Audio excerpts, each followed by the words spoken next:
കാനഡയുടെ ദേശീയ പാർലമെന്റ് സമുച്ചയത്തിൽ ഓണം ആഘോഷിച്ച മലയാളികൾ. നിലവിലെ പ്രതിസന്ധികൾക്കിടയിലും ട്രൂഡോ സർക്കാരിലെ കേന്ദ്രമന്ത്രിമാരും ഭരണ പ്രതിപക്ഷ എംപിമാരും ആഘോഷത്തിൽ പങ്കുചേർന്നു. ഓട്ടോവയിൽ നിന്നും ഡോക്ടർ കൃഷ്ണകിഷോർ തയ്യാറാക്കിയ റിപ്പോർട്ടിലേക്ക്.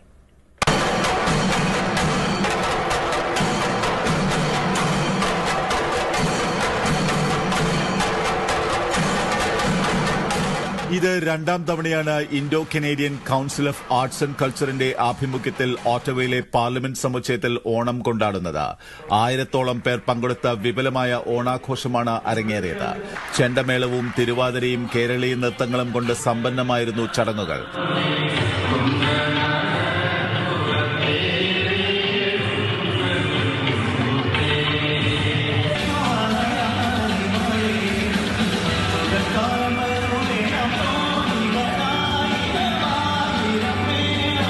നിലവിലെ നയതന്ത്ര പ്രതിസന്ധിക്കിടയിലും ജസ്റ്റിൻ ട്രൂഡോ മന്ത്രിസഭയിലെ പ്രമുഖരായ അനിത ആനന്ദ്, കമാൽ ഖേര, യുക്കോൺ പ്രവിശ്യയുടെ premier Ranj Pillai, Michael Barrett MP, ഭരണപക്ഷ പ്രതിപക്ഷ എംപിമാർ എന്നിവർ സജീവമായി മലയാളികളുടെ ഉത്സവത്തിൽ പങ്കുചേർന്നു.